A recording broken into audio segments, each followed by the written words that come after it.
Welcome to this explainer on strategic dynamics in organizational relations, Frontline Assignments. You know, when we try to master complex organizational relations, it's so easy to get completely stuck in high-level theory. But today, we're setting the stage for a micro-analysis of how things actually get done on the ground, specifically on the front line. We're literally taking a magnifying glass to the specific ways we navigate, understand, and ultimately master these dynamics in real-world environments. Let's get right into it. Okay, let's dive into this. Our entire analysis today is anchored by a single, highly intentional directive from the source material. It reads, "This module will share case studies to show effective ways of relating to work within an organization." It's concise, sure, but it serves as a strict blueprint for how we need to approach frontline operations.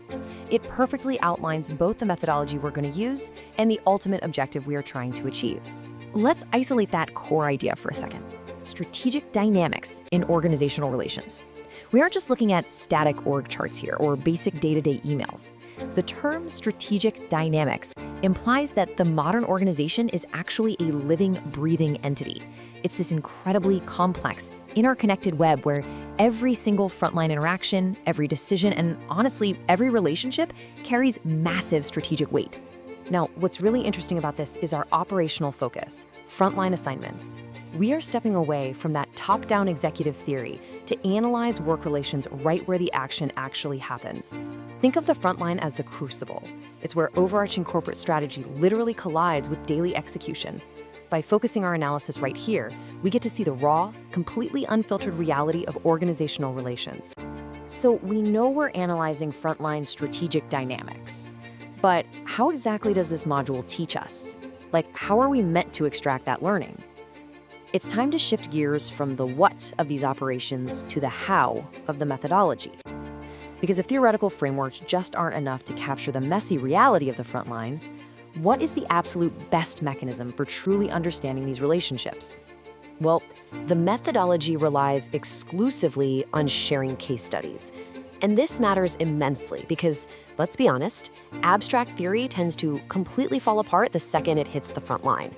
By examining concrete, real-world case studies, professionals can analyze these complex dynamics as they play out in real time with actual stakes and actual friction. It forces us to confront the messy reality of execution rather than, just reading about idealized textbook scenarios. So the crucial point is that all of those case studies point toward one singular ultimate objective: uncovering effective ways of relating. If you strip away all the corporate noise, success on the front line isn't just about checking off tasks on a to-do list. No way. It's really about how effectively an individual interacts with the processes, the challenges, and the teams around them to achieve actual operational success. And this brilliantly illustrates a distinct dual relationship that dictates our daily operations, relating to work versus within an organization. It's basically a two-part equation. First, you have the micro level, how you relate to your specific individual tasks. And second, there's the macro level, how that individual output seamlessly integrates into the broader organizational structure. Mastering both sides of this equation, that is the absolute hallmark of true operational effectiveness. As we wrap up this explainer, I want to leave you with a lingering thought. What will your next frontline assignment reveal about how you relate to your work? Seriously, the next time you step onto the front line, consider how your daily tasks ripple outward into the broader organization. It's a game changer when you start looking at it that way. Thanks for joining me today, and keep learning.